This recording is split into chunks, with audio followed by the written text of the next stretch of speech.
اے امام صاحب اے مولا صاحب زما دا بچی دے لوپر کا زویم چی دی سو نرز دا کی او رنگ سازیز دا کی او لشل روپے گٹی مال امروڑی نو تا زان سرکی نولے دے تش دا کورو دے و تش راشی دا خدای دا پارا زما دا بچی پرینا علم دا قرآن او دا حدیثو دا دا اللہ پنیز دیر لوی قیمت لرے او دا عالم دا خدای پنیز دیر لوی مرتبہ دا قرآن شریف کے اللہ فرمائی قل هل يستوي الذين يعلمون والذين لا يعلمون ویتدی خلق توایا چی عالمان و غیر عالمان برابر دی چرتم برابر ند يرفع الله الذين آمنوا منكم والذين اوتوا العلم درجات علماء اللہ پا مسلمانانو کے دیر الوی درجے و مرتبے مقرر کرے دا خیرت مرتبے پا خپل زیدی و دنیا کے اللہ علماء لدیر الوی شان و دیر الوی عزت ورکڑے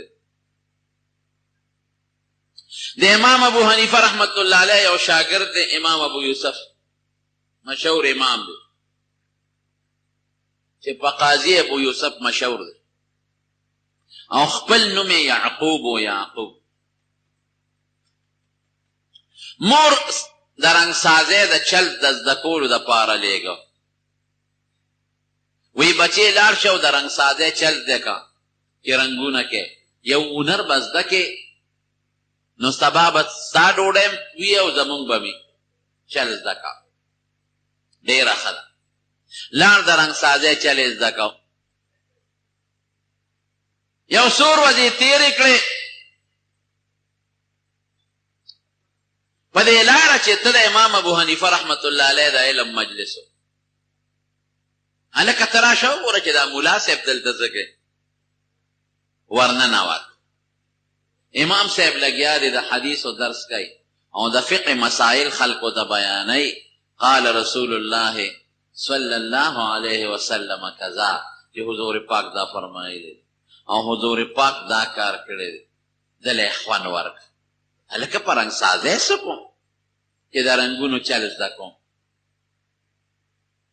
رنگونو چل زکولو تا مساجت تے دا خودلتا دا مولا سے دا حضور پاک پورا نقشہ منتا ذکر کئی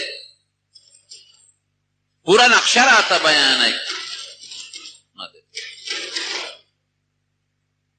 دا حضور پاک پورا نقشہ راتا بیان ہے چی دا نبی علیہ السلام مبارک گردے دل سنگو آغی ولاڑا سنگوا آغی ناستا سنگوا آغی باو بسنگ اسکلے او خوب بے سنگا کاو او جامع بے سنگوے او عمال منزی سنگو او حجی سنگو عقیدے سنگو دا خطول دا حضور پاک نگیر چاپیر دا مولا سیبتاوی گراتا ہے او دا آغا نقشہ منتخی نو چی مسلمان اغلا دا حضور پاک دا نقشے و ریدل خوان ورگئے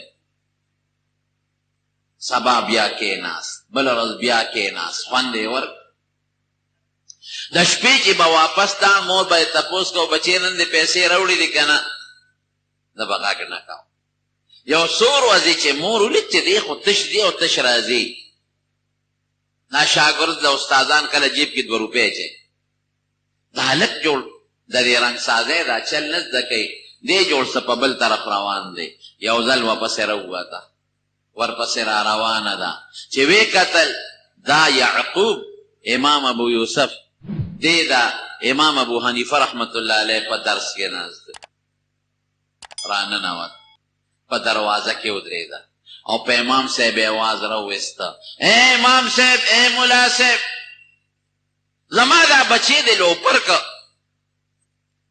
زویم چی دی سو نرز دا کی او رنگ سازیز دا کی او لشل روپے گٹی مال امروڑی نو تا زان سرکی نولے دے تش دا کورو دے و تش راشی دا خدای دا پارا زما دا بچے پرینا چی دے سا چل دا کی و دے سو نرز دا کی مہربانیو کا ازگار دے زان سرکی نولے دے و تقریر دے و دا جورو کردے امام صاحب دیر خیار انسانو دیر قابل او کوئی انسانو امام صاحب یواز علم نوگ وری خیارتو بیم دیر زیاد ازمون فارسی بانان وی یک من علم را 10 من عقل باید وی چه یو من علمی 10 من ولا قلب بکر د دې عقل په ذریعه به دې د دې قرآن او حدیث ډېر لوی خدمت وکړي.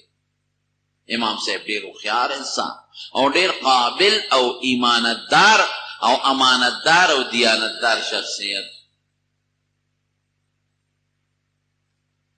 امام صاحب ورته وایي چې ترورې ولې؟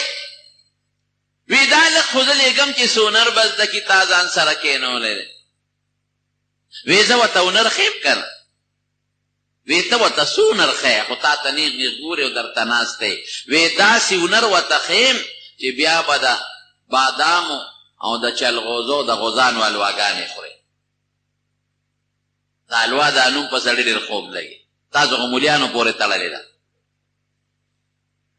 اوس چې په پېښور کې او ځای په ځای کومه غټه ښادي نو اخره کې پکې حلوا پخ کړي مې هلکه مولیان پکې څوک دي؟ کم بختیانو خدای په خپل او بدنام هم پې مولیان ګرځولی. نو مور یو پوټي را جمدی شوه. ها د هنر به ورته کله ښی؟ وی لږ صبر خو وکړه که ماښام به وله امام صاحب جیب کې 2 روپۍ اچولې چې دا مور یې تنګه نه شي. امام صاحب خپلو شاګردانو له پیسې ورکول. د 40 50 علماو کمیټې جوړه کړې وه. هغوی به د قرآن او د احادیثو نه مسلې راایستې. په خپله زمانه کې 12.5 لکه مسلې د قرآن او د احادیث ته راوښکلې او 14 مدرسې به یې چلولې او د دې ټولو مدرسو خرچه به امام ابو حنیفه رحمت الله علیه ورکول. داسې خوارچنګي ملا نو لکه زمونږ په شان مالدار انسان. د کپړې تجارت به یې کو او هغه پیسې به د ټولې کوفې د خلکو د غریبانانو او د مسکینانو لیستونه ورسره پراتو. په رمضان کې او په اخترونو کې به یې هغوی له جامې ورلېږلې او پخوا دا غټې روپۍ وې دا به یې په کاسو ډکې ډکې لېږلې. دا به یې تقسیمولی. نو خدای پاک د امام صاحب د دغه شاګرد یعقوب نه امام ابو یوسف جوړ قاضی القضات ته جوړ شو. چیف جسټس چې تاسو ورته وایئ د هارون الرشید سره خوا کې به ناست. دا به د هارون الرشید بادشاه کرسی و او دلته به ورسره امام ابو یوسف ناست او که چېرته به هارون الرشید ته دی به ورسره او قاضي صاحب او د هغه د اس سره به د اس او قیمتي اعلا اس او قیمتي محل او بنګله او نوکران او د هغه زمانې چې کوم پولیس وغیره دا ټول پروتوکول ورته حاصل. یو ځل هارون الرشید له هغه خپل لنګري هغه بیره ورله حلوا پخ کړې وه د بادام او د چلغوزو او د پستې ورته یې کېښوده. هغه چې وکتل یاره وایي دا خو قاضي صاحب له ورکول پکار د علم خدمت کوي پکار دی چې دا هغه وخوري. دې وخت کې قاضي ابو یوسف په کور کې و. وایي دا قاضي صاحب له یو نوکر یوړه. امام ابو یوسف رحمت الله علیه ناست دی مور ورسره ناسته ده حلوا وله راورسېد. امام صاحب ګورې د کشف او د کرامت خاونده نو. امام ابو یوسف مور له ورکړه واله مور یې وخوره. وی بچی دا څه دي؟ وی زما د استاذ خبره دې یاده ده هغه هنر یې راته ښولی دی. تا ته یې نه وویلې چې داسې هنر ورته ښیم چې بیا به د پستې او د چلغوزو او د بادامو حلواګانې خورې. هغه هنر مې زده کړی دی او دا حلوا اوس خوره لګیا اوسه. مور یې حلوا راواغېشته او په ژړا شوه. وی بچې ستا په استاد امام ابو حنیفه په قبر دی الله انوار نازل کړي. داسې هنر یې درته ښولی دی په دې دنیا کې وځلولی. بادشاہ سره ناست دی او که ما واله هنر دې زده کړی وی او جامې او لاسونه به دې د رنګ نه ډک و. خشته سپین جامې او سپین پټکې او د حضور پاک د احادیثو خدمت او د بادشاه کرسی سره د کرسی پرته ده. داسې هنر یې درته وښو. الله دې د امام ابو حنیفه په قبر انوار نازل. یو ځل هارون الرشید یو میټینګ راوغوښت او دا مشوره وه چې د علم چرچر ورسره وده ختمیږي. د خلکو د علم سره شوق ختم شو. دا به څنګه عالمان زیات شي؟ ځکه وزیران عالمان به مشیران عالمان او د هغه زمانې د هغه چې کوم پارلیمنټو او کوم ممبرانو دا ټول عالمان، قاضیان عالمان، د مدرسو استادان عالمان. وی د خلکو د علم سره شوق ختمیږي. څه داسې چلو کو چې خلک علم شروع میټینګ دی روان. څوک وایي صاحب علماو له تنخواګانې مقرر که زیاتې څوک کوئی طالبانو له تنخواګانې مقرر کا، څوک کوئی مدرسې زیاتې کا، څوک یو څوک بل. امام ابو یوسف ورته وایي بادشاه سلامت، زه یو تجویز در کوم، 1 روپۍ به دې پې نه لګي او نه دې د مدرسې د جوړولو ضرورت شته او د 2 روپۍ دې نه خرچ کېږي. که په هغې دې عمل وکړه ته ګوره چې دا خلک علم کوي که نه کوي. که خدای له کوي که دنیا له خو عالمان به ډېر شي. وایه څه تجویز دی؟ وی جي نشم ویلی بې ادبي ده غصه به شي. وی نه غصه کېږم، خامخا به راته وی، که نه وی اوس خفه کېږم. وی ښه صاحب داسې به وکړو چې کله مازدیګر مونځ شي، مازدیګر د مانځه نه پس په دې بازارونو کې دا خلک راغونډېږي او دا ټول خلک دې بازار ته مازدیګر نه پس راوځي، نو زه به په اس باندې سور شم او قیمتي اس به راکې.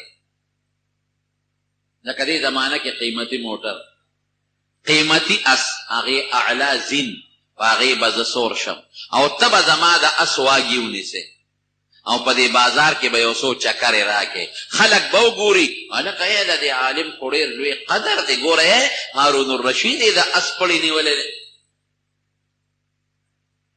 عالم بره په اس ناستې او هارون الرشید ورسره لاندې ناستې او هارون الرشید یې د اس خدمت کوي. یاره دا خو په دې بچو علم پکار، قاضي به ترې جوړ شي او د بادشاه خوا کې به ناستې. نو ته ګوره چې دا خلک بیا علم کوي که نه کوي. هارون الرشید ورته په ژړا شو، ویې ژړل، وی قاضي صاحب دا خو ډېر اسانه خبره ده، دې کې خو څه شرم نشته، ډېر اسانه خبره ده. وی قسم دی د اس واګې خو څه کې، زما زړه دا غواړي چې تا په یو ټانګه کې کښېنو او د ټانګې هغه باڼسونه د اس پې په ځای په دې خپلو اوږو د پاسه کښېږدم او په دې لارو کوڅو کې دله چکرې درکړم. تا له خدای علم درکړی دی، موږ ستا د پیزار او د خاورو برابر هم نه یو. تا له خدای د قرآن او د خپل پیغمبر د کتاب پویه درکړې ده او د خدای او د رسول لارې ته خلک بلې. دا خو ډېره معمولي خبره ده چې ستا د ټانګې اس پشم او په دې لارو کوڅو کې دې راکاږم، هله به زما عزت جوړي. په دې زما عزت نه ختمېږي، زما عزت به نوره اوچتېږي.